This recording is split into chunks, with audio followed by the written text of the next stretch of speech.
Yes, sir. We back live on them, bro. Yes, Lord. All right, and it's I've been waiting on this one.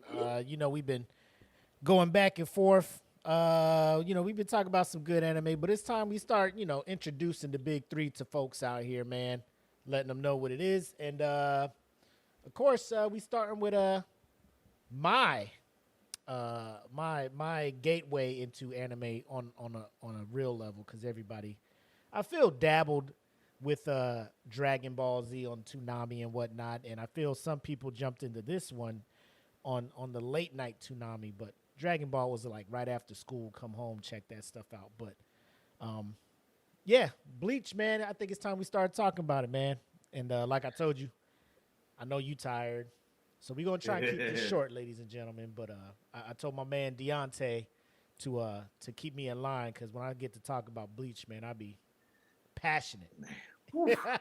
He didn't bring that fire with I that. be passionate about Bleach. But without further ado, ladies and gentlemen, episode 6 of Eat the Cake Anime. It's your homie Mac, aka your boy, and of course I got the homie right here, Deontay the Giant from Saturday Night Nerds. And unless you got something you want to add, man, we can jump right into the opening and get to breaking this show down for them. Let's eat the cake. All right, let's do it.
Man, never gets old. What's good, people? Like I said, episode 6, Eat the Cake. The homie Mac, aka your boy, and I got the homie Deontay the Giant out here. Make sure y'all know who it is. We out here. And it's about time we start cracking open these big three, right? It's time. Now, me and you, we're above average anime heads, I would say. So when people mention the big three, off the top, there's been debates. Time to update big three, new big three, modern big three. Where's your stance on that? Is it just we have the big three and then all others follow underneath, or are you one of the ones that believe, based on performance and the popularity of certain anime, that we should be able to remove the OG big three and insert new big three? Yeah, I'm one of those type of people where I feel like all of these shows are just considered masterpieces. And well, I can't say all of them are masterpieces, but the ones that deserve that type of recognition, like they deserve their own era of big three. You have like the OGs, the one that started it all, that should never be replaced, like One Piece, Bleach, Naruto, and then you have like the Godfather of all anime, which is like Dragon Ball Z, and then you got like the new generations that keep coming after that, and it's just like they need to be up there too, but it's just like you don't want them to dethrone the OGs. You want like for this era, you want stuff like JJK, you want Fire Force, Black Clover, My Hero. All of those got to have like their own triple for every 5 years.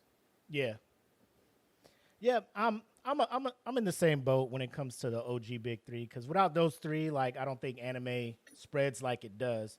So and also to just sit there and look at it, it's almost like inflation, right? The Yeah, the means to be able to digest One Piece when it first started, Naruto when it first started, and also Bleach isn't as the ease to access it isn't what it is now, right? So that's Yeah. why when you're looking numbers wise, like there's things that surpass it, both box office, monetarily, sales numbers, all of those things like that. So I feel just having the Mount Rushmore with just three heads on it with these three here, I ain't got no problem with it. But I am not one to poo poo on the Demon Slayers and the Kaijus that are up and coming, the solo levelings that are up and coming. Although that's more of your mind walls, not your mind. But that's neither here nor there. Um, but yeah, man, a lot of stuff going on. But let's talk about this amazing property, which is Bleach. Initially, your first thoughts on it. How into it did you get, and like where would you kind of put this? Is this in your top 5, top 10, possibly? Just a general kind of letting the people know. Yeah, after I got introduced to this latest arc, Thousand Year Blood War, like sometimes I was on the fence about like where I stand with Bleach, but then I had a very fresh reminder of just how hard this show can go. Yeah. And Thousand Year Blood War arc is so nasty right now. Mm-hmm. With just a couple the cores of the arcs that we've gotten so far, uh, I would say it somewhere in my top 10 for sure. Personally, Mm-hmm. the original series before the Thousand Year Blood War arc, like it was just like anything goes. If like I found an anime that was better than it, then the anime would go ahead of it. But now that as a whole with Thousand Year Blood War arc, Bleach is it's hard to touch. It's really hard to touch. Uh, there's a my history with anime. I did start off with Toonami just like everybody else, but before Toonami came into the picture, it was Kiki's Delivery Service. The Studio Ghibli movie was my first introduction, and then it got into like Dragon Ball, Inuyasha, Bleach, and Yu Yu Hakusho, and all those came along. Yeah, man.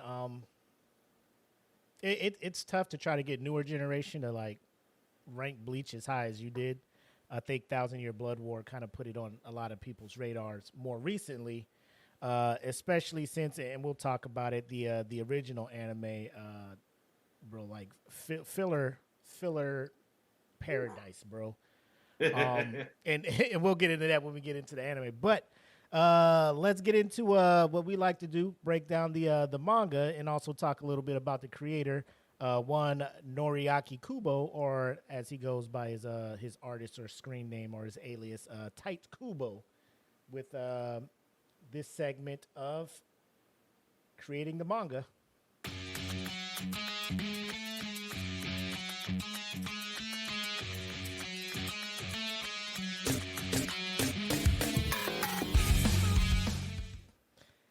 All right, ladies and gentlemen. One, Tite Kubo was born June 26, 1977. And the dope thing about this guy and a couple of other people that we talked about on this show is he knew from an early age that he was going to be a manga artist. And I think that's like wild when you look at it. And I think it's just during that time in Japan where like that was the dream goal. Like, I don't know like what money you get from it or whatnot, but like you remember in elementary school, they're like, what do you want to be? An astronaut, a doctor, this. And my man was like, I want to make manga. You know, I think that's pretty dope. Yeah, he was a straight up beast. Oh man. Yeah, so the reason why is, you know, as a kid, you're there in Japan, you're seeing a lot of anime, or you may be digesting the manga. I think for him, he said he read the manga Saint Seiya, and it's one of them you know, superhero type stuff, action, fighting, good guy, bad guy stuff. So you know, growing up, he took his talents, or his talents were recognized by the OG, the kind of like the Nike, the Jordan of manga distributors over there, Shonen Jump, with their weekly Yeah. edition. So he had a one shot, and what one shots are is like a quick, you know, 15 to 60 page story, kind of aimed towards adolescent young men, boys, to get them hype on all the superhero stuff. He did a Ultra Unholy Hearted Machine, and that was back in '96. But his first manga that got serialized and picked up for a weekly run was a manga called Zombie Powder, which I had no idea until I started doing the research for this. But I went and looked at it a little bit, and it sounds pretty dope. I'm upset that there's no like anime for it, but it was canceled 27 chapters in, and Tite himself was like, he was unaware of, I guess, the demands of producing something on a weekly basis, the deadlines, and plus a lot of other things, personal things going on in his life. He kind of fell off a little bit, and then the publisher felt like the story wasn't going anywhere, so that's why they canceled that one off. Man, that dude has a work ethic behind him for sure. Yeah. Golly. Yeah. The wild thing is because Bleach took off and did what it did, a lot of people after the fact of looking into what Tite has done and everything find out he's done Zombie Powder, and then they go and check it out. The premise of it, which sounds pretty dope, it takes place in like a steampunk Wild West, and it's a group of people that are looking for certain artifacts.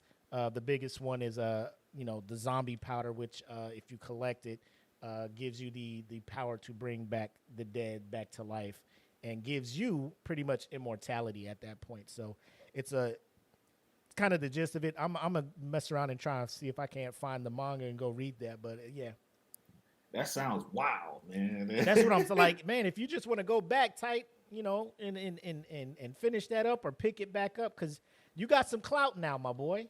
Yeah, he does. You got some clout. Go back and pick that up, man. But of course, his second attempt at it obviously was Bleach, I guess, once he got his head together. So that started running in 2001. So Zombie Powder was from 99 to 2000. It got canceled. So he came up with the story, the script, and everything for Bleach, presented it to Shonen, and they was like, nah, that don't look good. So he was like down bad, right? He was just like, man, my last joint got canceled. They don't like my new stuff. And the OG, man, the Godfather, Toriyama, messed around and saw the script and wrote a letter back to Tite, encouraging him, hey, man, don't give up on this. Keep pushing it. I'll back you on this. So, when you represent it back to, Shonen Jump, and be like, oh, yeah, my boy back here like it too, Yeah. Oh, you got the man Toriyama on it? Oh, yeah, man. Oh, Toriyama like it? Oh, man, we been liked it. I always liked it. It's the guy upstairs. You know how that be, right, Tite? You know how that be. I was going with it, but Man, he got to receive your blessing from Kobe himself. Bro, talk about it. Imagine that the backing that gives you, bro, when you jump in there and it's just like, oh, my man Tori like it? My man Tori? All right. All right, hey, we'll go ahead and run with it. Me in there. Yep. So obviously the manga that got picked up ran 698 chapters out of here, right? And the rest is history at that point. But when it also comes to that, he returned to Shonen Jump to publish the one-shot Burn the Witch, which also kind of got an animated, I think a 4-part anime release. And word on the street is season 2 was announced, but I haven't heard anything else for it. You know what I'm saying? I haven't heard anything. I've been looking for it. But apparently it's in the works. Hopefully it comes out sooner rather than later. But yeah, man, that's pretty much how we got into it. But we're looking at it, and he likes to say that his style is known to have a heavy focus on action, which you can see obviously in the anime, right? They be quick to be about that action in the anime. Yeah. It's like traditional shonen spirit right there. Everybody just ready to throw down for what they believe in. This is like, whoa. Yeah, they about it. Yeah. But when it comes to Tite, what his thing is, his style was more of like a minimalist, right? Like he focuses more on the actual characters, the main things in the scene, and not so much the backgrounds. Trying to bring up a couple of steals or pages from the manga so we can see it. But he came about his style because, of course, he was influenced by the Saint Seiya, and there's another one, Shigeru Mizuki's Gegege no Kitaro, and that's more of a like a supernatural, spiritual, like good demons, bad, things like that, which you can kind of tell when he starts introducing the hollows, right? The whole supernatural side of it, and also the Shinigami, the Soul Reapers, or what we would call like what is it? Grim Reapers. Grim Reapers, yeah. Yeah. So he dabbled in that, but as a kid, he was trying to draw and copy the Mizuki style from that manga, but found it hard to do it, but kind of put his own spin on like character design, the angular jaws and things like that, instead of the more rounded faces and things. So that's kind of how his style came about. But yeah, I mean, I don't know if you dabbled or just looked at some of the manga drawings and his panels from that, but I'm pretty sure you can tell like he has a very distinct style. Plus that, and you've seen Burn the Witch, so you can kind of see his animation influences in those properties. Yeah, man, that dude got his a very recognizable style of his own. The way he writes stories and makes characters talk to one another. He's been very consistent out of most authors for manga. So I it's him when you see it. So he pretty much made his legacy known. Yeah. So I'm gonna bring this one still up so everybody can kind of see what I'm talking about when I mentioned like the backgrounds are not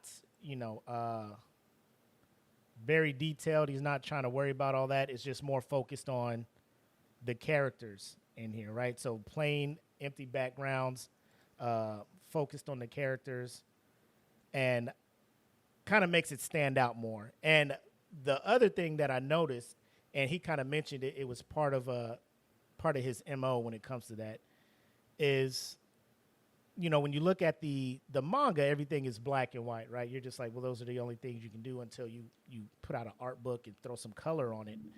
But when you watch the anime, when it's in color, he really wanted to focus on the uniforms being as minimalistic as possible. So the Soul Reapers, the black uniforms, with the white adornments, the Espada or the Arankar with the white uniforms with the black, and then the Quincy's, the all-white uniform. So he wanted to keep it as simple as possible. And I think after you watch the anime, then you go back and look at the manga, it's like now the manga doesn't seem like it's so lifeless because these were the uniforms, these were the colors that he was intending. And you can kind of see the Shinigami behind me with their black and white uniforms and things like that. So I feel like using that aspect and then bringing that to the show instead of having the black represent, like a blue or a green or something crazy like that. Just, nah, man, just black and white. It's what it is, I think that adds a little bit more to the actual, I guess, what's the word I'm looking for? Like the lore? Not the lore, but how much, like, it engrossed me into it. Like, bro, it's like, easier for me to digest. I don't have to use my imagination as much, I guess.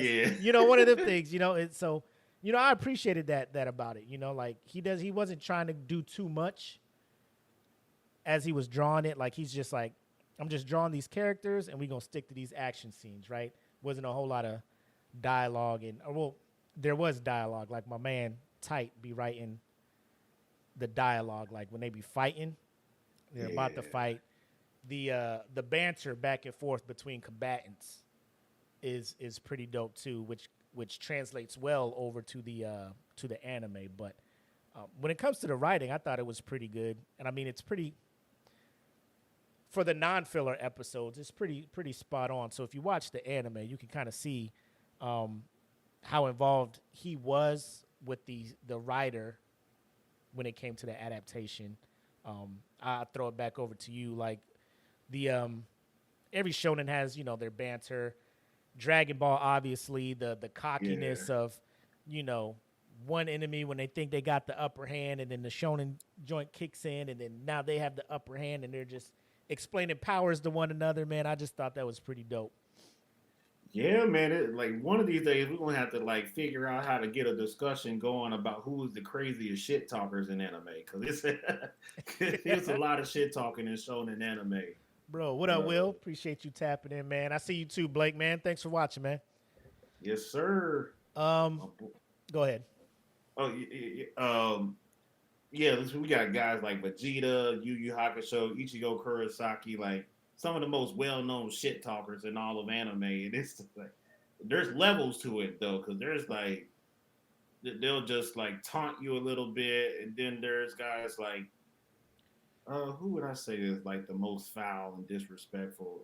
Ichigo can take it there sometimes with his opponents, but when he there's be finding been times. Yeah, when he find them new powers, man, he be hella cocky with his shit. I would say just I don't see how Vegeta ain't like the favorite to win that bracket if we were to go that way. Cause my man could be like get his shit pushed in. And still be talking, you know what I'm saying? And still be talking shit, bro. Like it's just one of them things where Vegeta is never not gonna talk shit.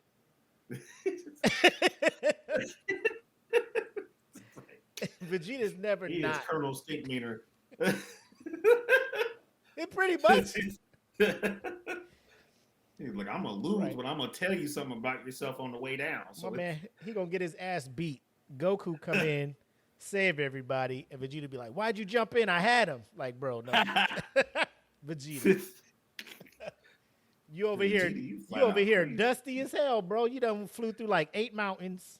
You got a crater from when he slammed you back to the earth. You was finna die. Man, I saved you. Kakarot, what did you do that for? I almost had him. It's like, man, don't you want to go home to Bulma or not? Fam. Like, what's wrong with you? Stop. Get some help.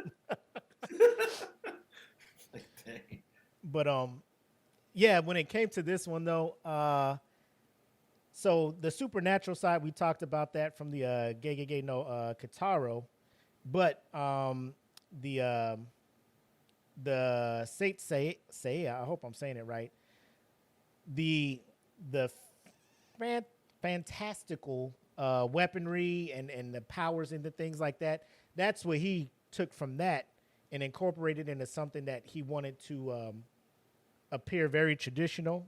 So the Zanpakuto, you look at it, it's just, oh, you got a sword, But the things that both the Soul Reapers and other individuals that utilize swords, weapons, whatever, even those that don't utilize swords, but whatever their basic skill is to fight, to put in a fantasy element to what he calls awaken their weapons. So the Zanpakuto, they have a release form, and where the design of the sword just changes up to something wild, and you're just like, damn, this is crazy. So when you first read the manga and you first see a Zanpakuto released, you're just like, yo, that's wild, man. My man he just out here with this wild ass sword. But the further you get into the story and the further you watch the manga, you find out that the release form ain't it. Then there's the next level, the Bankais, and you're just like, yo, that is super wild, bro. What is this? And then there's like the evolved Bankais when you get the second awakening of it. So the creativity of this guy to have, bro, and it's not like there's only 7 characters in this show that have powers, bro. Like it is, everybody got some wild shit, bro. You got to keep creating new shit and new shit and new shit. So the creativity already off the rip, like I'd have been tired. I'd have been like, hey, I can only come up with 5 powers, bro. That's it. Like, Man, it's just like make them like put them against each other and call it yep, good. yep. Base level, the Shikai, I think that's the release form, and then the Bankai. So appreciate you, Will. Yeah, because we get to see a lot of bankais from a different group.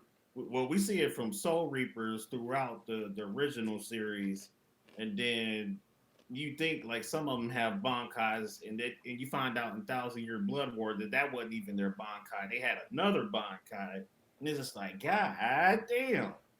Fam, like the power scaling is ridiculous, but Whew. that's what I'm here for, man. I want to see some off the wall, fantastical stuff.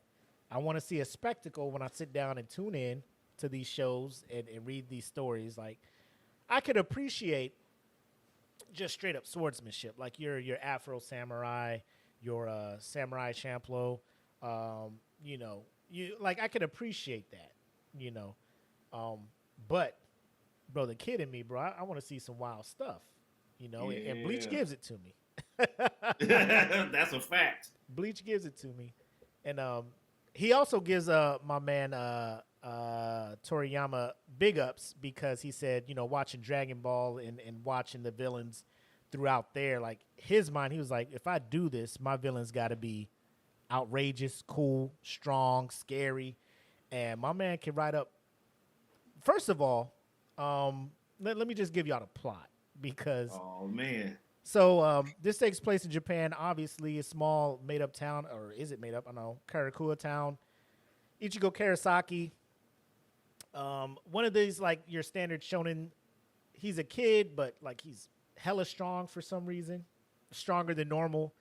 But he has the Hmm. ability to sense spiritual entities and stuff. So he can notice the spirit of a girl, a little girl, chilling, and he leaves a little vase, a little memorial to it. Some kids come and mess it up, bigger than him in size, and he's just stomping their face in the ground, just calm as hell, right? Like, so there's something about him, and the further you get into the story, it gets explained why he can do what he can do. But in this world, you have the spirit world. Some spirits are left behind because of how they passed. They haven't been released over to the other side. So the spirits that are in between, you have your soul reapers that come and try to release them, and then they go to the what is it? Not the Serengeti. Soul Saren. Society is what they call it. Yeah. Yeah, there's another word for it, but hold on, let's see what Blake said. I know I can't get you the anime knowledge. Started Blue Eye Samurai. I don't know if that counts, but I'm Hey. enjoying. Hey, we'll talk about that on here sure soon enough. But so you have that side, which is considered, I guess, the good side, right? The Soul Society is like the peaceful. You go there, you live your life, and then you have the Hollows that come and they try to just devour that soul. So that's like their equivalent to hell, kind of. Yeah. Hecto Mundo is where they try to send you to. So that's where he comes across. I think a Hollow shows up to his house, and I think goes after his sister or something. And Rukia shows up, who is a Soul Reaper from Soul Society. Not the strongest, not the best one. Pretty much, she got her shit pushed in, was Yeah. about to die. She's shocked because Ichigo can see what's happening. A normal person wouldn't be able to see what's happening. Like shit would just be going on, and a normal human would be like, "Yo, what the fuck is my house is getting fucked up? I'm getting slung up, beat up." So he could see that. She's shocked. She's about to die. So she transfers her power into him. He becomes a substitute Soul Reaper. But his spiritual pressure is so strong. His Zampacto is just this huge ass like Buster Sword Yeah. from Final Fantasy type stuff, and that pretty much starts it. But there's I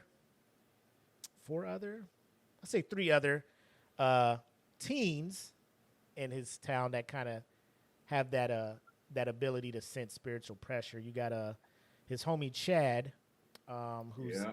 half Mexican, half Japanese, who gets bullied because of that, and like he's hella strong, but he's super non-violent at first. He'd be like, "All right, I'm gonna just sit here and take these punches until these people get tired."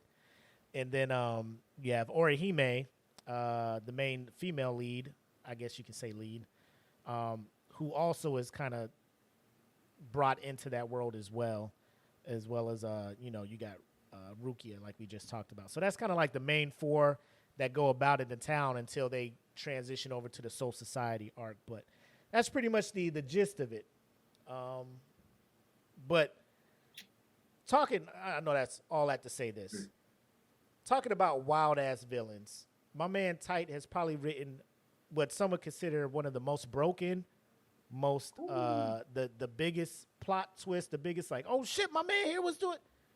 My man Eisen, bro. Sosuke Eisen. My man Eisen. One of the I'm saying it off the top of the head. If I'm thinking like he's in my top 5 villains.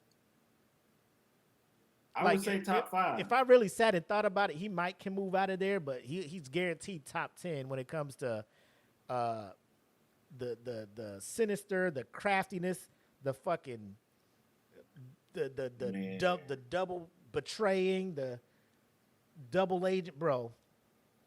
When it was revealed what the fuck was going on, I was like, this nigga Eisen, bro, my man. He is really? Ike Turner in anime form, right?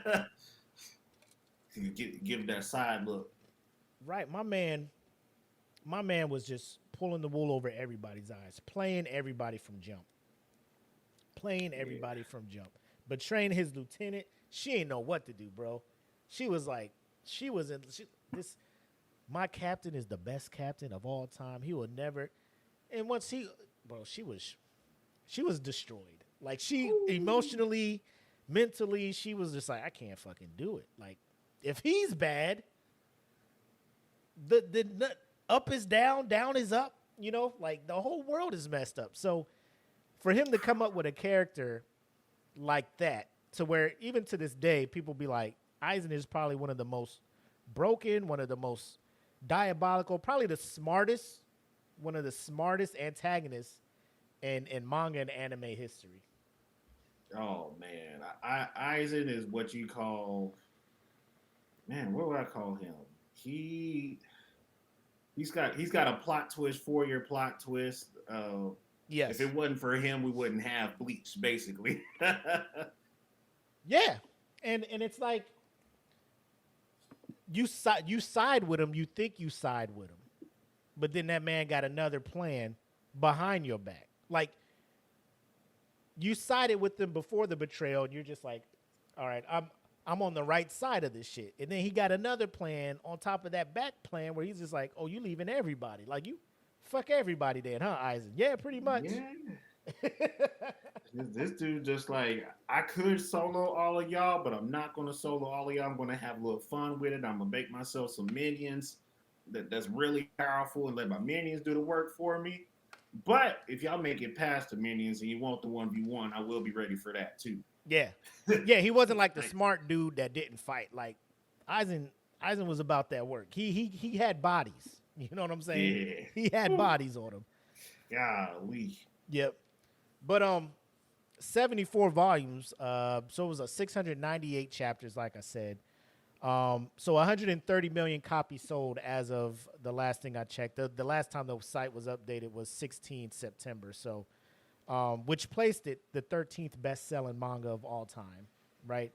So I mean, it's up there with the greats, but I mean, it's just as crazy as it sounds. I don't think the manga gets the love and appreciation that it does. You know what I'm saying? Nah. I don't know if people going back and watching 1,000-Year Blood War, the manga sales kind of trickle up a little bit more. People going back and reading it, which I do recommend reading it because you will avoid a lot of the fillers that come with the anime. But if you haven't read the manga and you just watch the anime, like the fillers are pretty solid. Because I watched the show before reading the manga, and I was just like, man, dude, like, bro, this is boom, boom, boom, boom, like legit villains and like gangs and groups that are coming together for a reason, and it's making sense to me. I'm watching it, and then when I get done watching the original running of the anime, you go back and read. I'm just like, yo, where the fucking bounce at? Where the fucking? And then I go online and I'm just like, bro, God damn, all that was filler. Yeah, I was like, this ain't canon. That's crazy. This They ain't. had another filler arc where you got to meet the Bankai as characters, and it's just like, how is this not canon? Because like Zangetsu, which is Ichigo's Zanpakuto, Right. uh, he has a real physical form, and he was in that arc. So Yeah. it's like everybody's sword should have like a physical embodiment, and that whole arc about them was just filler. I was like, damn, all right. Yeah. I mean, it was dope. I think me watching the anime first kind of helped that because if I did read the manga, I'd be like, skip, skip, skip. I would be skipping all of this shit, man. But Man. again, like I said, it's either or. If you want to get straight to the meat and potatoes and get this main arc out the way and see what the fuck we talk about when we talk about my man Aizen, the manga is where it's at. Or you could just watch the anime and skip 163 episodes out of the 366 episodes of the OG anime. Yeah. 163 of those episodes is filler. Fam. That might be the filler king of anime right bro, there. Bro, it's gotta be. And that's including, like, I don't think if you combine OG Naruto with Shippuden that there's 163 filler episodes. Like they got a lot. Like, don't get me wrong, because the runtime of both Naruto and Shippuden, I think it's like over 700 episodes. Yeah, and like One Piece is working its way up to like 1,200 chapters in the manga and like 1,200 episodes in the anime, and they're probably at like maybe 45 filler episodes right now. Yeah, which is insane. Wild. Well, my man, One Piece, man, he be churning them out. Yeah, My man Tite took a long sabbatical, and they were just like, well, fuck it, keep this anime going somehow. And these writers was just coming up with creative ass stories, which, bro, had me hooked. It's all beast mode right there. I'm watching this shit like, damn, boy, these motherfuckers cooking right now. They up there just looking. They do an episode. They look at Tite. Hey, man, you ready yet? Nah. All right, fuck it. Let's come up with a Zanpakuto coming to life and doing this shit. Blah blah blah blah. You ready, Tite? Nah. All right, fuck it. We come up with some other enemies. You know, like we cooking in here, Tite. Just let us know when you're ready. I'm back with a banger right now, bro. 1,000-Year Blood War. Oh my god. Oh my god. Fire. Yeah. So another thing that I want to talk about is how he used different or like, I guess, languages are synonymous with certain groups, like the Soul Reapers. All their attacks are in Japanese. When it comes to the Quincy's, it's mainly German. There's the members of Execution in the thing. All of theirs were in English, and the Hollows and the Arankars, they use like Spanish, and you'll kind of pick up on that when you watch the anime and they go to like Hector Mundo and you hear like the Spanish guitars and everything like that. Yeah. So I think it's pretty dope that he, like, each, I guess, faction has their own unique language that they use when they release and they do their bankais, their equivalent to that, you know. Yeah, he's never been afraid of no diversity, man. He has like representation in the characters and in the story itself. It's like, damn. And this is an anime you could grow up with. Indeed. I also feel, and this is probably just my take on it, when it comes to like female characters playing a very big role, and they're not just there for eye candy or waifus, even though, bro, got some. Hey. We got a couple of them. Hey, bro, off rip. Hey, man. Hey, who that? Hey, who that? Who's that? Who's that? Wait a minute. Yeah. What's your name? Wait a minute. Wait a minute. But then they all kick ass too. You know, it's not like they're there for eye candy. Like they be about it. They be throwing hands and fucking shit up. I'd be like, oh, that makes them even more on the waifu list. Like, you going up the power rankings here, girl. Damsel in distress my ass. Yeah. Don't fuck with them. They bout it. They bout it over there. You don't need to be saved. They gonna save us. Yep. He said Kubo know what he doing. You sure do. They got big personalities. Wink, wink. You know what Golly. I'm saying? Wink, wink. Um, You- yeah. But I mean, he put this out there, and this property, like I said, initially rejected by Shonen Jump, got backed up by the god Toriyama, spawned 4 films, 12 novels, several video games, 2 trading card games, and 5 musicals out this motherfucker. So, I think that's a dope story. My man took an L for Zombie Powder, which like I said, the premise of that sounds dope. I'm gonna go check it out. Came up. Imagine if Bleach was never a thing. They was just like, nah, this ain't it. And he was like, oh, damn it. Oh well. We never would have had this shit, bro. Man, I didn't even man. That even makes me miss my man Toriyama even more, man. You know what I'm saying? Like, Toriyama paved the way. bro. R.I.P. to the Straight GOAT, up. bro. To a real one. Rest in peace. F in the chat for Akira. Yeah, man. F's in the chat for my man Tori, man. But manga aside, you ready to talk about the anime, my man? Oh, it's on. All right, ladies and gentlemen, we about to talk about the anime. Oh, all right, I did the same thing last week. Hey.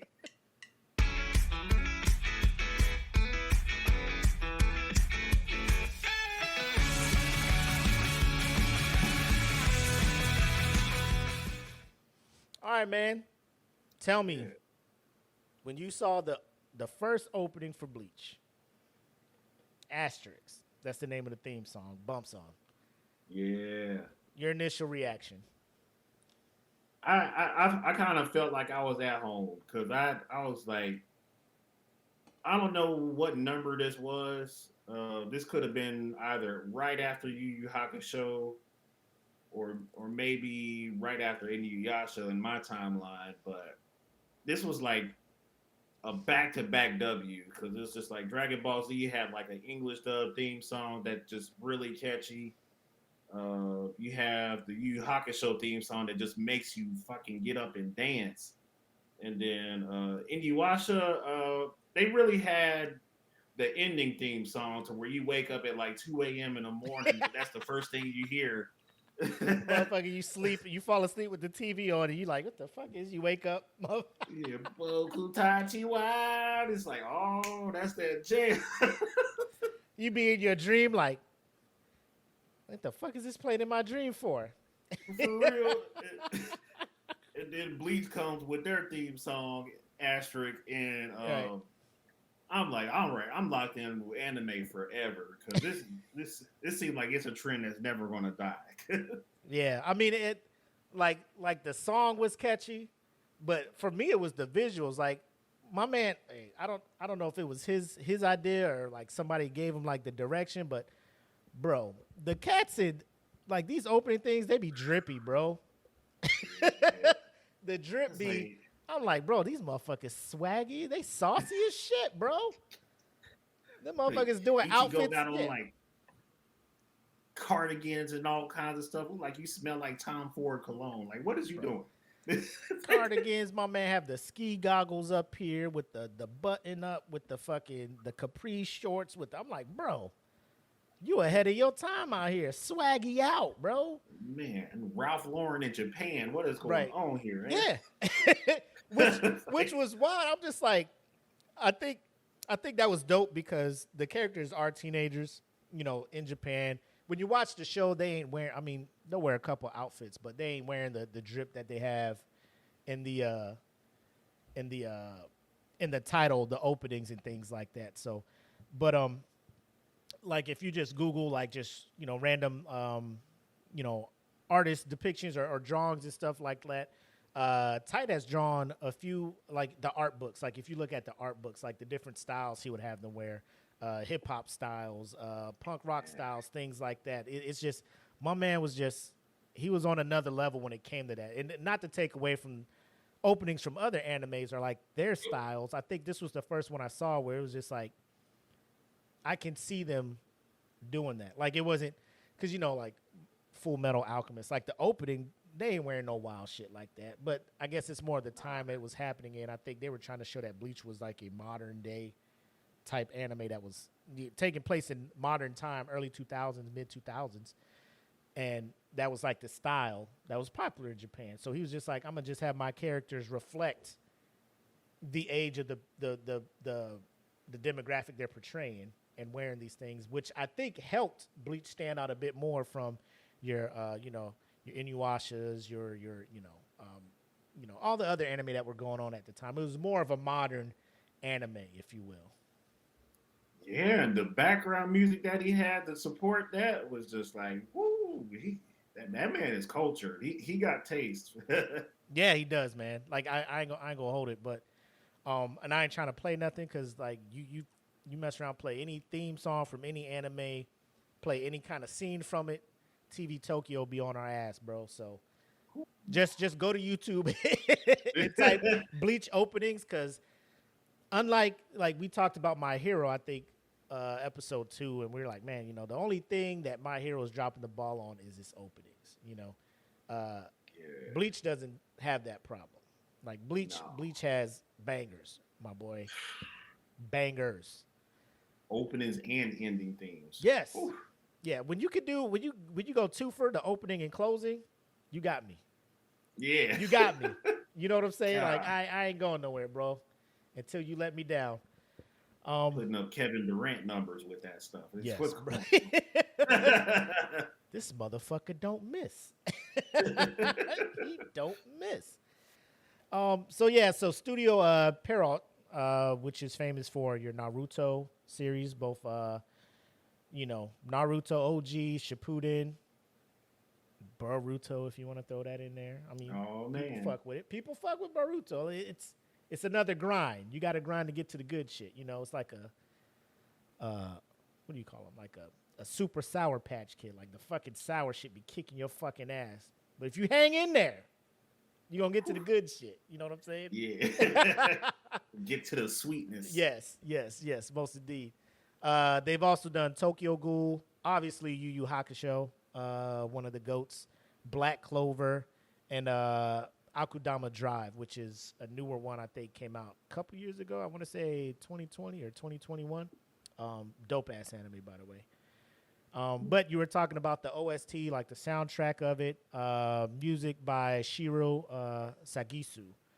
So the thing about that is I love how, I don't know if it's his theme, but when Ichigo be ready to do that next shit, you hear that. Dun, dun, dun, dun. Whoa. You hear that choir. Whoa, yeah.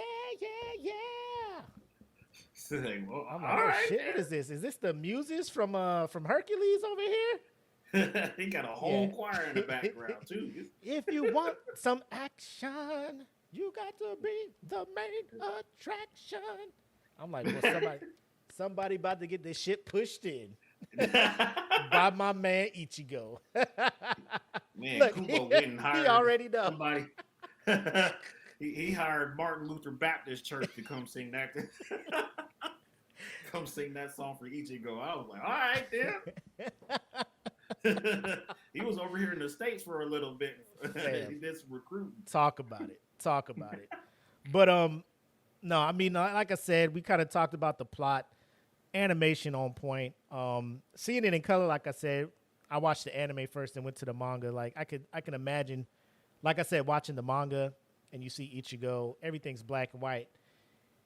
And you're like, why does this motherfucker get picked on? And in the manga, they're like, oh, he has orange hair, whatever. And then you see it, like, you see how it just stands out from everybody else. Like, you see it here or here. Yeah. My man here, like, that's why they were picking on it. They're like, oh, you're half Japanese, like, it's a whole lot of, like, little undertones and stuff like that. Diversity and low-key, like, racism, things like that going on. But seeing it in color, and then, like I said, it's, with most of the shows we talked about, seeing the action in still motion on the thing and use your imagination, like, oh shit, that's fucked up. And then seeing it in motion, you like, oh shit, this shit real. You know what I'm saying? We talk about some of the bankais, like my man Byakua when he does his shit. bro, when he drops his little sword down and the fucking other swords come up and you just, oh, bro, y'all about to get fucked up out here, you know? When Renji first uses his shit, you just like, bro, man, this shit wild. Like, these motherfuckers out here wilding right now, you know? Yeah. But the main thing, like I said, probably one of my favorite, like, the hero shows up moments is, you know, when Rukia's about to be executed and my man was doing all the training to learn his Bankai. He shows up last minute because they're just like, bro, this super spiritual phoenix bird is about to pierce everything. Like, it just destroys everything to the core. And my man Ichigo shows up and be blocking it with his sword. I'm just like, this motherfucker is the GOAT. Crazy. This motherfucker the GOAT. He showed up and made short work of everybody. Yeah. But seeing it in motion made me love the characters more. Cause like you read it, going to the manga from watching it, like you appreciate them, but like I can only imagine just reading it and then seeing them in motion. Cause you got Hitsugaya, the fucking 12-year-old prodigy captain, the Ice King, you know what I'm saying? Your homie Byaku up there, Rukia's big brother. You got Renji, then you introduce into the other, like I said, Aizen. You got Kenpachi out there. I mean, it's just, man. Bro, it's a cast of characters where you be like, bro, this shit is, like, I love everybody on this shit. You know what I'm saying? Facts. So when Demon Slayer comes out and you're looking at the Hashira, it just reminds me 100% of the captain of the 13 squads for the court guard. Yeah.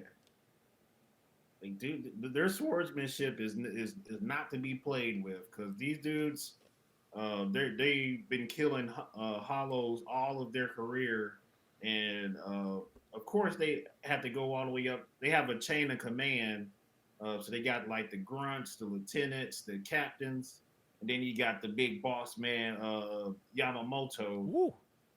God, man, y'all think he running that squadron for no reason? No, he earned that. Facts. So yeah, each one, like you would think because there's 13 squads, like the 13th captain would be like the lowest of the low, and then it would work its way up. But you quickly realize like that don't fucking matter because my man Kenpachi, the namesake to our homie Kenpachi, yes sir, is probably the strongest motherfucker of them all, and he just be out here just fucking people up just off raw talent. Like he ain't even using no real swordsmanship style. He just like, I'm gonna just chop your ass with this fucking jagged, and it's a dull jagged blade. And he just, bro, it's like I said, Tite fucking, he was on it. He was in his motherfucking bag creating these characters, bro. Oh my god. Yeah, Kenpachi, he is like anime embodiment of Black Air Force energy. Black like, Air Force energy, yep. You don't have to go back and forth with him. You just tell him that you want to fight. He's like, all right, I got time for that. He'll clear his whole schedule off and be like, hey, I got to fight this dude because he think he bad. Yeah. So, yep. Like, and right. Not only was the animation and the and I want to do this more when we talk about the anime, is the voice actors. Like, I've been on this show and I've been on record saying, like, you know, most of the anime I watch is just straight sub. So when I go to these conventions and they're just like, hey, the voice of Ya is here. And I'm just like, bro, I'm sure you do a dope ass job. But I don't know. You know what I'm saying? I don't know you. Right. But I did watch half of this anime, you know, via Toonami and all that stuff. So my man, Johnny Young Bosch, who is, I feel, fucking anime Hall of Fame, bro. All the people he's brought to brought to life using his voice in anime and in video games. But my man, obviously, he voices not only Ichigo in this one, he does Vash the Stampede for Trigon. Yep. He voices who else is he? Said Two Sides of the Pitch podcast says Piccolo. Is he Piccolo? I don't think he's Piccolo. I don't see him on here. Let me search this shit real quick. He does Lelouch for Code Geass. Oh, the legend himself. Yeah. Brock. Wow. From Pokemon. Jonathan Joestar, JoJo's Bizarre Adventure. Bro, he out here, bro. he out here. What does it say here? Yep. Vasha Stampede, Ichigo Kurosaki, Narukime for Persona 4, Nero and Devil May Cry, yep, and Lelouch and Code Geass. So, yeah, my man out here, man. And he was the Black Ranger in Power Rangers, so, you know, he really got them hands. Yeah. You know what I'm saying? He just ain't out here fucking around. No, he got to run his check. Yeah, 100%, man.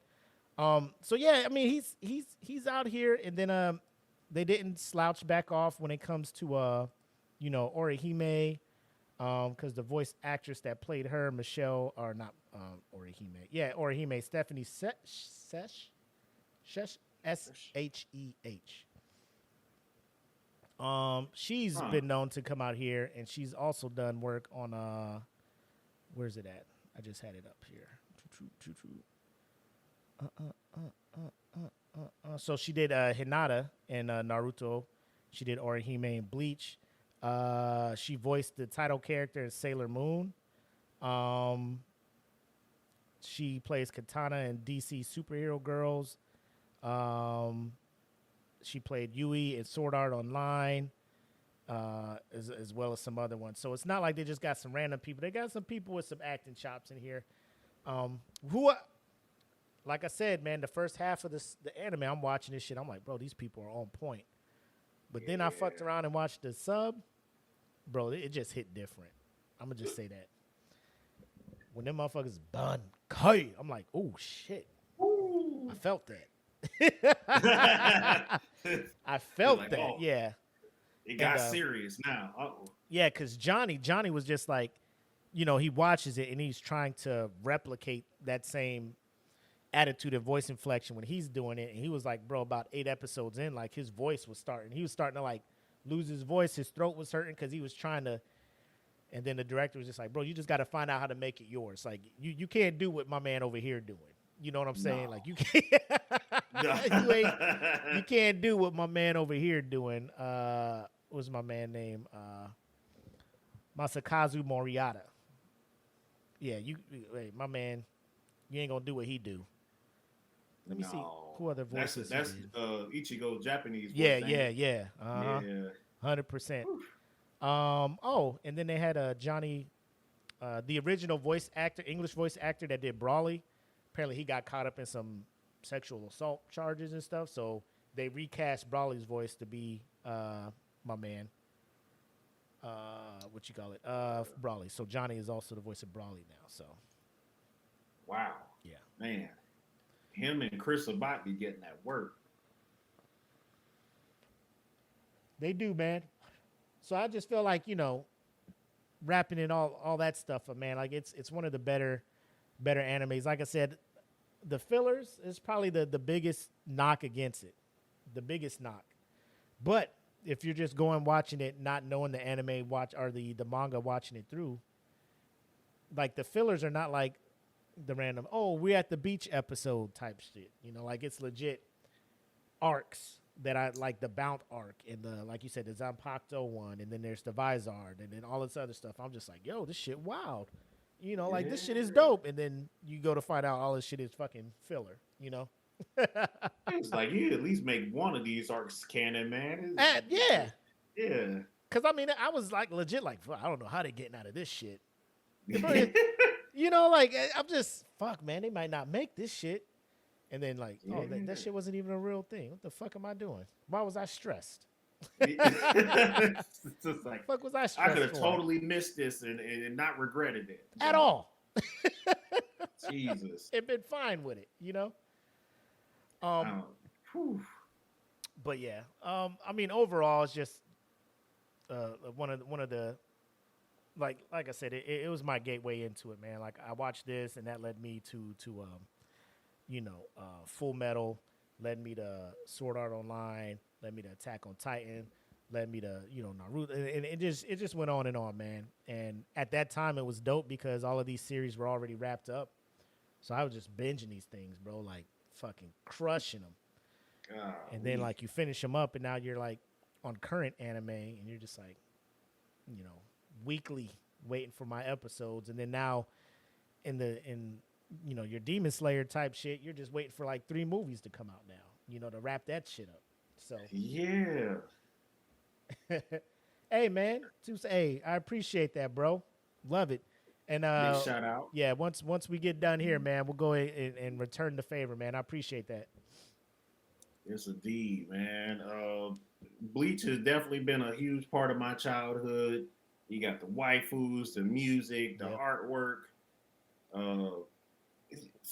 The story may not be everybody's cup of tea. I liked it for what I could get, the benefits I could get out of it. Love the power scaling, despite how ridiculous it can get. But Bleach will always have a special place in my heart. Ichigo is definitely one of my favorite protagonists in the Shonen Jump world. I cannot wait to see them wrap up the 1,000-Year Blood War arc, because that is going to be the jump off. That's next month, right? They're bringing that shit back. I think October 4th, if I'm not tripping. 4th or 5th, one of those two. Yeah. Fam. I will say, going back to watch Bleach now, if you're going to watch it on Crunchyroll, I think Netflix has it as well. Like, the animation, dated. 1,000-Year Blood War is to me, bro, it was like the prodigal son coming back, man. Because they bring the song back to the first episode of it. You see all 4 of them coming. I'm just like, oh my god, we're back. We're back, Mortimer. Yeah, they haven't missed with an opening theme yet either. They're like 3 cores in. 3 out of 4. Loving it. Whew. So I'm watching it currently on Hulu because I think when they first announced it, that was the only spot it was playing on. I don't know if it's over on Crunchyroll now or any other streaming service, but Hulu's where I'm watching 1,000-Year Blood War at now. Yeah, same here. I saw a few news reports on it that it was supposed to be on Crunchyroll and Disney Plus, but I haven't heard. It's on Disney Plus, but the way Disney Plus be fumbling the bag, man. They'll have some dope anime on there, but the way they do their captions, like it's so fucking, bro, I can't follow it. You know what I'm saying? Like it's and there's no dub for it. I'm like, bro, it's hard to follow anime on Disney Plus. And they don't be announcing the shit. They don't be advertising this shit. They don't be doing nothing. Like, you just go to Disney Plus and go to anime. You just like, oh shit, they got all these things over here. Why you ain't say nothing, Disney? You got to compete against Netflix and Hulu. So it's just like you're already in trouble. Facts. And I mean, I don't know if Disney's serious with it. Like if you're not gonna be serious with the anime, like don't spend money to get it and keep it exclusive to your site, because they got a couple on there. I forget the names, but there's a guy I follow on YouTube. Channel is like Mother's Basement. That dude's dope. He's like, bro, these anime are like lit over in Japan, like popular. Disney paid money for exclusivity of them, but then they're not advertising that they have them. So you don't know fucking that Disney be having them, because the only thing they're promoting is the Acolyte. You know what I'm saying? Man, like they you go just all in on they Star going Wars. Agatha all along. I'm like, bro, that's dope and shit, but you got other stuff over here, Disney. Like, if you want more and more people to subscribe, like, you could probably get some people to come over your side for more than just Star Wars and Marvel. You know what I'm saying? So right. Hopefully they get it together, man, because I feel like they're fucking up the ability for those creators of those anime to profit and actually get as big as they could be getting, because you're not, you know what I'm saying, putting their shit up to the forefront. Like, you're paying money to get them, so Crunchyroll can't get them, but then you're not doing anything with it. Like, quit being an asshole, Disney. Like shit. Yeah, for real. Like y'all got Sony syndrome going on over there. Sony just like y'all can. We know Spider-Man belongs to y'all, Marvel, but the hell with y'all. Yeah. We're 100%, our own man. movies. 100%. So we'll see. Like I said, but like you follow the right people on YouTube, they'll put you up. They'll put you hip to what's over there on Disney. But like I said, you turn it on and the subtitles don't match up. They're just a scrolling text. It's not like broken up by he said this, she said that. It's just a run-on sentence where you're just like, and I'm not fluent in Japanese. I don't know if you guys could tell, but I'm reading this shit. I'm like, I don't know who said what at this point. Like, you just got captions and both people talking. Like, I don't know what the fuck's going on, so this shit's hard, man. Yeah. Yeah, Blake's like, I watch Disney Plus all the time. Had no idea anime was on there. No, yeah, they make you work for it. You gotta find that. Yeah, it's not at the top. They don't have a category like that. You gotta look for it, but they got it. But let's go ahead and move on. I got one anime I want to put people on. I don't know if you got one in mind, but we'll go ahead and move to my man in honor of Kenpachi. Put this on your radar segment.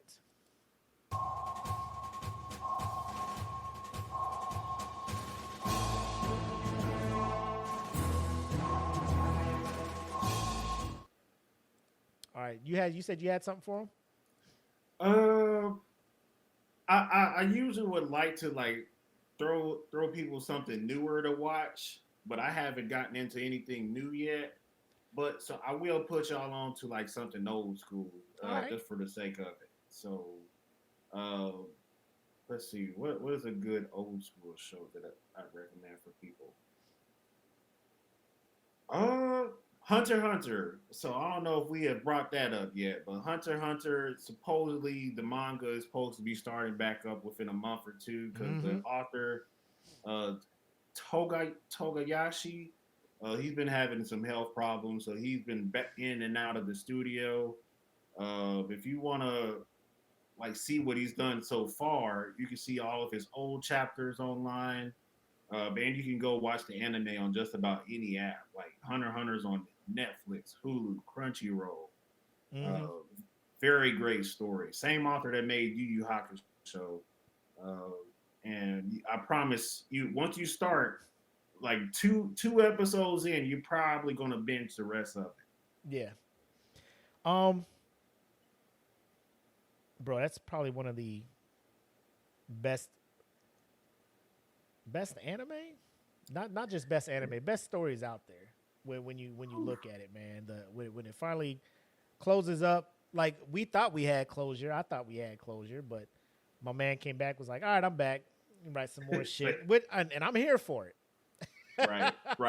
I'm like, write your heart away, boy. I'm gonna be here for it. I ain't gonna say no to some dope storytelling from my man. For me, like I said, I'm gonna just put y'all on. Like, it came back out in 2020. Akudama Drive. So it's like it takes place kind of it's the hot phrase now, the dystopian future, kind of like a whole lot of cyberpunk type stuff, right? Just kind of think of it like that. But it's in this region, Kensai, which has become a kind of like a vassal state of like super criminals, highly skilled criminals, and those criminals are called Akudama, right? So there's ordinary people here, just not as skilled. There's a petty criminal. Man, she's called the Swindler. So like they're all called by kind of like their specialty. So a plan was brought together, and somebody was trying to get a group of them to work together. So they put out a bounty, and they advertise it out to everybody. So different criminals try to come together to get the bounty. And when they all come together where the bounty's supposed to be, they get informed like, oh no, like I just really wanted all you guys to group together to do this one super heist for me. And so they all come to the police station where the initial bounty was at. The Swindler, the original, the ordinary person, was brought to the police station on like a miss. Like a misdemeanor. Yeah. So she's there when the super criminals get there, and because she's there when they're all there, they're like, "Oh, you must be a super criminal too." So she's just along for the fucking ride while these fucking super skilled criminals are doing whatever she's doing. But she's talented though. You know what I'm saying? So, so she accidentally became a criminal when she was meeting the one super criminal, the courier. And then after saving what she thought was a black cat, the girl pretends to be a criminal. Talk about, oh, shit, yeah, I'm with y'all. I'm the swindler. So she doesn't get killed because they're just like, you fucking with us or you getting killed? Nah, bro, I'm with y'all. Hey, let me tell you what I do, you know. So, but, you know, it's a dope thing. It's only like 12 episodes, I believe. No, 9. 9 episodes. So, it's 12 episodes, but the actual manga is only 9 volumes. So, yeah, check it out. Like I said, I think I watched this one when it was on when Funimation was still a thing. So seeing how Crunchyroll absorbed Funimation, I'm sure it's on Crunchyroll. But just to make sure, I don't want to steer y'all wrong. I just want to double check so y'all go to Crunchyroll and be like, this motherfucker Mac lied to me. You know, we don't want that press out here. You know, we don't want that press out here. Where to watch? Crunchyroll. Yep, it's right there on Crunchyroll. So just check it out. 12 episodes. Knock that shit out. It's a dope anime. I like it. So if you do check it out, come back. Let me know what you think about it. Agami got killed. Now that's gonna be its own thing, bro. Ooh. When we start talking about the anime that gets you like that'll punch you in your fucking feelings, Agami got killed on there. Yeah, that is 24 episodes of straight pain. Yeah, you get about suffering. 6 episodes in, like, man, this is a nice group of guys, man. I can't wait for things. Oh, whoa! They're gonna be all right though, right? They're gonna be all right though, right? Wait, the story's over? They can save him though, right? Man, they can save him, right? Start crying like that dude in that meme. That shit hurts, bro. But we'll get into that. Like Assassination Classroom was one of them joints too. But man, bro, we getting ahead of ourselves now. But yeah, so for your old school joint, you got Hunter x Hunter. Check that out. Obviously, that's on Crunchyroll, Netflix, all of that stuff, man. Wherever anime is at, that's probably one you can catch on any streaming service. So if you have Netflix, no need for you to buy anything else or subscribe to anything different. And then Akudama Drive, I think it's only on Crunchyroll. I haven't seen it saying anything about Netflix or anything like that. So check that out when you guys get a chance, man. Obviously, you can go to YouTube, check out the trailers and stuff. There's probably a couple episodes on YouTube anyway. You know how people be doing out here. But check those out. And if we put you on something nice and you like it, come back and let us know. Without unless you got anything else you want to put the people on, we can head back to our regularly scheduled program and wrap it up, my boy. Yeah, that's all I got. All right.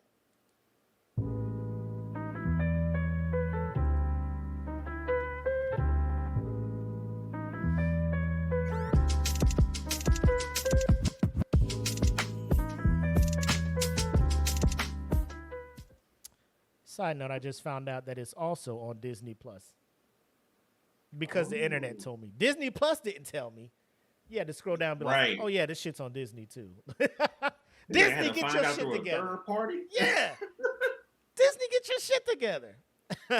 Yeah. We got some bangers in the comments section. They had Speed Racer, Laughing Under the Clouds, Dead Man Wonderland. Like, damn. Dead Man Wonderland. Oh, bro, that's a good one. Dead Man Wonderland. Speed Racer, that's OG. Like, I think you watch Speed Racer for the memes, bro. Yeah, you got to. Because that animation is... I know I gave One Piece hell, like, the earlier episodes, but Speed Racer, man, for, like, front to back, Speed Racer. The voice acting, memeable. Yep. I thought it was going over here, but then I went over there, and then I'm gonna over there. Speed, why are you doing it? I'm like, what the fuck is happening here, bro? Like, oh my god! Whew. Times was hard. What up, Black? And oh, my man B up in here, looping the third, bro. That's another classic, by the way, too. Straight up. Um, yeah, man. But we'll go ahead and wrap it up. I'm gonna let my man over here, Deontay, let you know what he got coming up for SNN and what Fundamentals has coming down the pipe, man. Yes, indeed. We were supposed to do the first episode of SNN Group Therapy last Saturday. I lost a couple bodies basically to help get the first episode going. But we will keep you guys updated on when the first episode is going to debut. It shouldn't take us long. We got Emperor Wills back home, and then we'll just need to make sure we have our first guest lined up for that.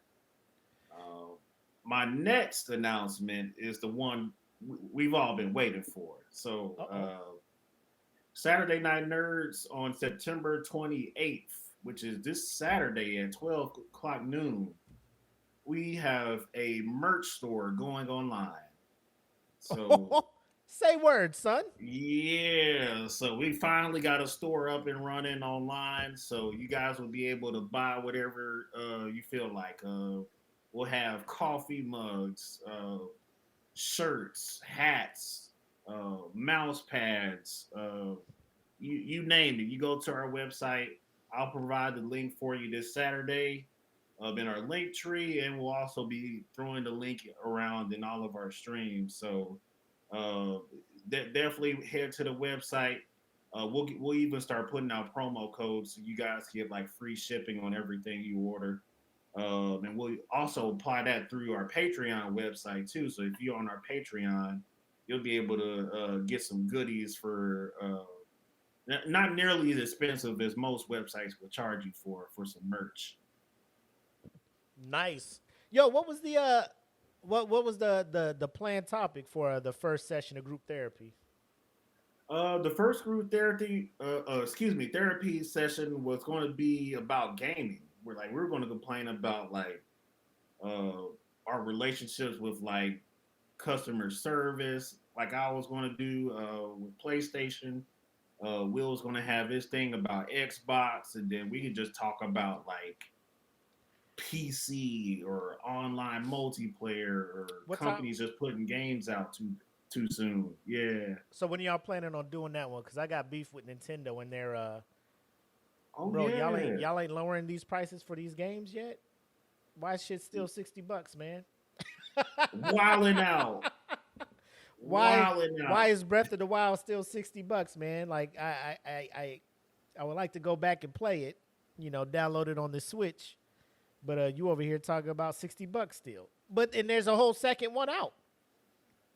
Man. You got what is it? Tears of the what's the Tears of the Kingdom? Yeah. I'm like, the sequel came out, so I'm expecting the first one to be like $99.99 maybe, $20. Nah, $59.99. I'm like, Nintendo. Ooh. Fam. What we doing? And then Sony with their fucking let me stop. Who's about to go on about Sony? They fucking remasters. I'm like, fam, nobody asked for this. Like Horizon Zero Dawn. Like this shit came out 6 years ago. Why are we getting a remaster? Like remaster the old shit, bro. What for real? What are we doing? Remaster the PS2 shit. Yeah, this shit came out on PS4. The graphics still nice. Like, no motion capture and that. Like, bro, chill with that. And then gonna charge me $70 for this shit. Come on, man. Yeah, it doesn't have to be on a Saturday for group therapy. We can always pick a day of the week where we can just rage on it. It just goes on like who the guests or who the guest is and what their availability is. Look at this shit. Uh-oh. Mario Sunshine on the GameCube is still $60. Nintendo games will never go down. And we enable it. Yeah, because we keep paying them. We that down bad. We that down bad. Like, oh, fuck it. Man, nearly $70 for the latest Pokemon game. Y'all crazy. Fam. Woo. Oh, and then before we leave, yeah, y'all gotta let us know because we got beef we got beef with 343 Industries. What they Oh did to man, my they boy. in hot water. What they did to my boy. What they did to my boy. God Oh bless man. their heart. But yeah, man. So merch coming out. Fucking group therapy on deck. We got Smoke Pit for the patrons. Yep. For the Dat Feeling Patreons. We'll be going live Friday. That'll drop Monday for everybody. And then Saturday, we do have our game night where we'll be playing culture tags. And like I said, having a good time. Go ahead and give out some free merch and stuff like that as well. When we get offline, Deontay, just send me the link for your stuff so I can go ahead and have it added. So next time we could just bring up all that stuff, and then I can add it in the description as well. So people could just look at the description, click a link, go straight to y'all stuff. So Big bets. cool. But man, that's dope. Also, man, let me know when y'all Patreon back up so I can go over and support the broskies over there and do everything. But yeah, man, check them out over there. Saturday Night Nerds, which is way better than Saturday Night Live lately. So check them out. All you do is just go to Facebook, just type it in as it sounds, Saturday Night Nerds. Go straight to their group. They got a gaming page as well. As you see, they were coming back. They're over on Twitch as well, right here, Saturday Night Nerds. Just check Twitch out. Hit them up over there. They do a lot of streaming, Warzone Wednesdays. These boys stay grinding over there on Saturday Night Nerds, so make sure to go check them out. And we stay grinding over here at DFPN. Make sure to check out our website. It's in the description below. We have articles. Expect some anime reviews to be coming out soon. We got wrestling reviews from my man Black and all that good stuff. So thedfpn.com. Check it out. Link is in the description below. All of that good stuff. And then you see our socials here. We got Eat the Cake Anime on Facebook. Eat the Cake Dat Feeling over there on Instagram. We're also on Threads, the same thing as well. So make sure to check us out, man. I've been staying away from X. I haven't been using it too much lately. I think we have one. I'll double check. Yeah. I think we were just creating a lot of socials for everything, just trying to get the blanket down. But we'll be more active on that for y'all, man. You know, we'll be more active. A lot of interaction with the group and the fans and stuff like that. So for everybody who tuned in tonight, appreciate it. Big shout out to my man, Two Sides of the Pitch podcast. Came over here, got a sub from us. We'll go over there and return the favor. And if you're still watching, make sure to give a sub to my peoples over here too, Saturday Night Nerds. Make sure to follow them as well. They got dope content. Several shows over there as well. So we doing it big over here, man. We just trying to, get our foot in the door. But I think we on our way, man. We'll get this money. Hey. Oh man, but that's all I got, bro. You got anything else for him? I am all set. All right, man. Hey, it's the homie Mac, aka your boy, joined by the big homie Deontay the Giant. Episode 6 of Eat the Cake Anime. We talking about everything Bleach. We appreciate everybody who tapped in with us. And until next time, y'all take care. Peace.